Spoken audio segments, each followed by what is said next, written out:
Assalamualaikum warahmatullahi wabarakatuh. Baiklah, kami dari Waalaikumsalam kelompok. warahmatullahi wabarakatuh. Waalaikumsalam warahmatullahi Waalaikumsalam wabarakatuh. warahmatullahi wabarakatuh. Waalaikumsalam warahmatullahi wabarakatuh. Baiklah, kami dari kelompok Altimia Eksersa, kelompok 3 akan memaparkan tentang pro dan kontra dari pembangunan Taman Wisata di Taman Nasional Komodo. Sebelumnya, izin memperkenalkan diri, saya sendiri, M. Chandra, selaku moderator. Lalu ada ketua kelompok, Dinda Novita Ayu, dan anggotanya. Yang kedua, Arin Asyara. Ketiga, Diah Husbanarum. Yang ketiga, Herotalia Airahma Putri. Yang keempat, Meika Indonesia.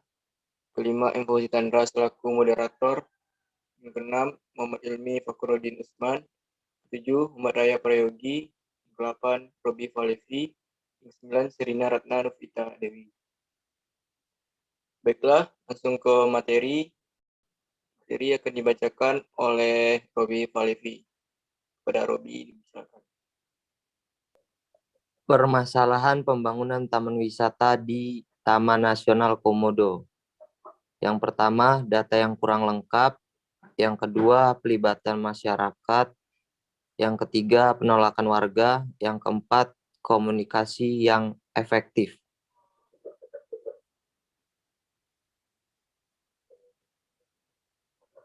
Data yang kurang lengkap. Sejauh ini pemerintah berfokus pada data jumlah komodo.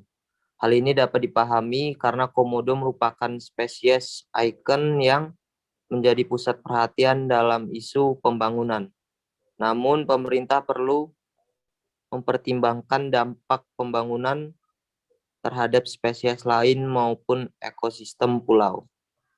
Seperti kakatua jambul kuning, kakatua sulhurea, yang juga menempati habitat yang sama dan terancam punah. Selain data ekologi, data tentang kondisi sosial, ekonomi, dan budaya masyarakat yang tinggal di dalam Taman Nasional juga harus diperhatikan. Perbedaan persepsi masyarakat di pulau yang berbeda terhadap upaya konservasi komodo. Misalnya menunjukkan setiap pulau memerlukan pendekatan berbeda. Pelibatan masyarakat. Masyarakat menolak pembangunan di Taman Nasional Komodo karena merasa kesejahteraan mereka tidak turut terangkat. Kurangnya keterlibatan masyarakat dalam pengelolaan kawasan dan aktivitas wisata dapat membatasi manfaat ekonomi yang diterima masyarakat dan membuat upaya konservasi. Dengan demikian, kebutuhan setiap pihak dapat diakomodasi dengan fokus utama konservasi alam di kawasan wisata Komodo. Penolakan warga. Latar penolakan warga pada dasarnya latar utama penolakan warga terhadap pembangunan rest area ini ialah mengangkat kembali hakikat TNK sebagai kawasan konservasi, terutama bagi binatang purba Varanus komodoensis yang sudah sejak lama menjadi ikon pariwisata di NTT. Komunikasi yang efektif. Masyarakat saat ini lebih peduli dan sadar dengan berbagai isu lingkungan, terutama berkaitan dengan identitas nasional seperti Komodo, sehingga pemerintah perlu mengkomunikasikan kepada publik kajian lingkungan yang mereka klaim telah dilakukan. Ini diperlukan agar masyarakat mengetahui konsep dan data apa saja yang digunakan sebagai pertimbangan pembangunan. Hal ini akan meningkatkan kepercayaan masyarakat dan mengurangi penolakan. Baiklah, selanjutnya ada tim pro dan kontra menanggapi bagaimana terhadap pembangunan taman wisata di Taman Nasional Komodo. Kepada tim pro dipersilakan untuk menanggapi. Untuk selanjutnya, pro dan kontra pembangunan taman wisata di Taman Nasional Komodo. Kepada tim pro dipersilakan untuk menanggapi bagaimana pembangunan Taman Wisata di Taman Nasional Komodo? Iya, untuk saya tim pro Muhammad Ray Prayogi. Jadi kalau pembangunan itu mengganggu konservasi, saya pikir perlu diluruskan. Kalaupun dibangun itu untuk edukasi dan sesuai dengan kaidahnya konservasi, hanya saja caranya perlu diperbaiki.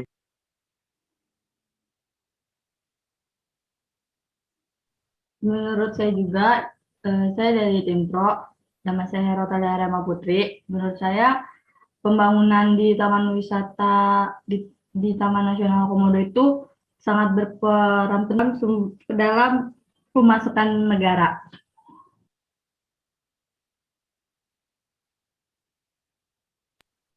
Izin masuk, saya dari tim Pro. Perkenalkan, nama saya Muhammad Ilmi Farudin Usman dengan NIM 120420075 dari kelompok 3 atau Altima X Celta.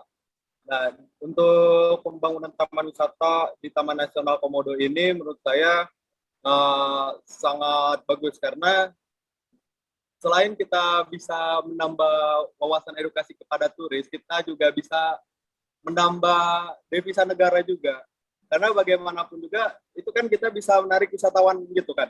Bisa dari wisatawan asing, wisatawan mancanegara, itu kan macam-macam juga. Kalau menurut saya itu sangat bagus dan juga mungkin untuk pemerintah ke depannya bisa dikaji ulang atau dievaluasi mengenai pembangunan taman wisata di Taman Nasional Komodo itu sendiri. Itu saja mungkin dari saya. Terima kasih. Saya ingin menyanggah. Baik, untuk tim kontra, silakan. Bagaimana? Izin masuk ya. Saya dari tim kontra, Dinda Ayunovita.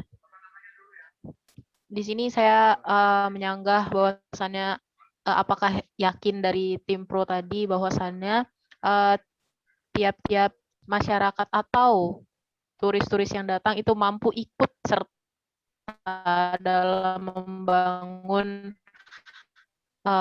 tambahnya. Itu saja dari saya. Silakan ditanggapi. Saya ingin menambahkan dari tim pro, nama saya Dia Pusbanarum. Tadi tim pro bilang kalau itu untuk edukasi, ya kan? Nah, tapi kan komodo ini satu-satunya di Indonesia. Dan kalau misalnya kita konservasi komodo, berarti kita juga harus mengkonservasi habitatnya. Sedangkan habitatnya aja dirubah. Jadi itu bagaimana ya? Untuk yang tadi kata dia ya, apa pembangunannya itu akan mengganggu komodonya sendiri. Nah, kita kan untuk pembangunan sendiri nggak mungkin gitu langsung terjun semua alat berat gitu kan. Kita bisa juga kan misalnya satu atau dua truk molen untuk kebangun di sana gitu. Jadi untuk komodo sendiri kita ngebangun nggak bakalan mungkin deket-deketan sama kehidupan komodo itu. Kita bisa misalnya ngebangun di titik A di paling ujung dulu gitu. Jadi kan ketika itu udah jadi, komodo-komodo itu kan bisa ya taruh istilah kita pindahin ke sana. Jadi untuk komodo sendiri juga nggak keganggu gitu dari mulai aktivitas, kehidupan, habitat seperti itu. Mungkin itu sih dari saya. Arin, saya ingin menyanggah. Tadi Arin berpendapat bahwa aktivitas masyarakat bakal menjadi aktivitas ke pariwisata seperti itu. Nah, bagaimana dengan masyarakat yang dengan timbulnya ini kan pasti banyak nih penjualan-penjualan dan segala macamnya. Bagaimana kalau masyarakat yang di sekitar Taman Komodo malah merasa ekonominya tidak terbantu dengan adanya ini. Jadi kayak penjualannya atau segala macamnya itu malah teralihkan menjadi bukan domestik. Seperti itu pendapatannya. Izin masuk. Jadi di sini saya baca dari salah satu website, katanya di sini 80% warga sudah beralih pekerjaan dari nelayan ke sektor pariwisata. Nah, dengan pembangunan taman wisata di Taman Nasional Komodo ini, berarti bisa menarik daya wisata yang sangat besar dong. Berarti dengan begitu masyarakat terbantu, karena kan masyarakat di sini sudah beralih ke sektor pariwisata. Menyanggah ya. Kalau banyak keuntungannya seperti itu, untuk apa UNESCO memberikan peringatan kepada Indonesia untuk mencabut kebijakan tersebut? Dikarenakan waktunya sudah habis, debatnya kita tutup. Untuk kedepannya,